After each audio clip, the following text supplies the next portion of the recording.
Patrick, il y a une question là. Oui, merci Nathalie. Ma question est un peu conclusive du reste. Elle s'adresse en fait aux professionnels, que je ne crois pas être irresponsables ni amoraux, mais schizophrènes.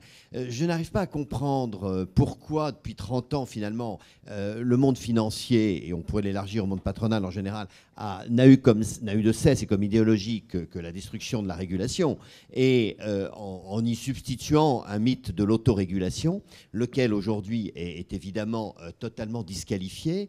Et François Argelin faisait une proposition en disant construisons une organisation mondiale de la finance. Mais diable, pourquoi la profession aujourd'hui ne se pose-t-elle pas la question de la construction de cet optimum collectif qui est vraiment son sujet? Or, pour travailler sur ces questions de responsabilité, je n'entends souvent qu'ironie et un peu sarcasme sur ce concept, alors qu'on ne peut pas créer un marché si les acteurs du marché eux-mêmes ne se posent pas la question de sa pérennité. Donc, est-ce qu'on ne peut pas en sortir simplement en disant mais où est le gendarme, et de se dire pourquoi le chauffeur conduit si mal? Charles-Henri, vous vouliez réagir? Non, mais il me semble que c'est un grand sujet, mais c'est un sujet profondément politique. C'est le sujet de la collectivité.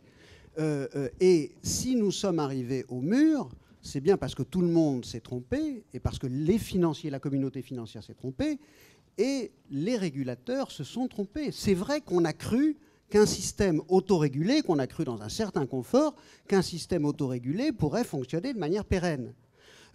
Et aujourd'hui, on s'aperçoit que ça n'est pas le cas. Hein.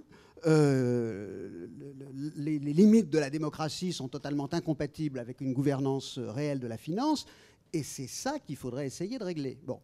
Alors moi, j'aimerais être optimiste. Je pense qu'il y a deux immenses sujets, et si on est capable de les régler, moi, je suis très heureux, et il faut aller dans ce sens-là.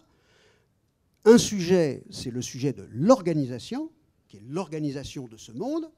Nous sommes gouvernés dans des démocraties et le monde est global. Comment ce monde doit-il être organisé et gouverné?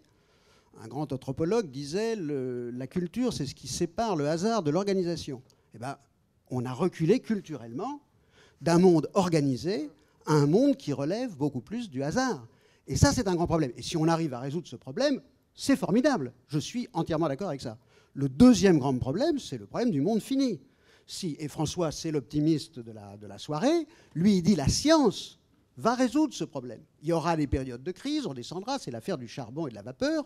Oui, je veux bien le croire. Si on y arrive, c'est formidable. Sauf que maintenant, il y a 6 milliards d'êtres humains, bientôt 9, qui voudront partager l'empreinte écologique, et que je ne suis pas sûr qu'il y en arrive. Donc moi, je suis plutôt un peu du côté des pessimistes, c'est-à-dire que notre système politique global ne nous fournit pas un kit clé en main de gouvernement mondial, et ça va être très difficile à avoir, mais il faut aller dans ce sens-là, et notre science ne me paraît pas forcément aller suffisamment vite pour fournir la réponse à la globalisation de l'appétit de croissance, de l'égoïsme et de la cupidité de la civilisation occidentale, et de cet appétit de costume à $3000.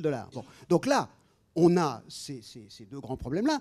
Où s'ajoute la question conjoncturelle, c'est qu'on a versé dans le fossé. Il ne faut pas oublier ce petit détail, c'est qu'il n'y a pas seulement ces deux problèmes-là, c'est qu'on a versé dans le fossé avec des dettes considérables et une crise énorme. Bon, moi j'avais un patron à la banque qui aimait raconter, qui s'appelait Charles de Croisset, qui aimait raconter ce qu'il appelait la parabole de l'Irlandais. C'était l'Irlandais qui arrivait en bas d'une montagne et qui disait « Est-ce que vous pourriez me dire comment on arrive là-haut ?» Et le type lui répondait « Pour aller là-haut, il vaut mieux pas partir d'ici. » Et je crois que malheureusement, nous sommes dans cette situation-là.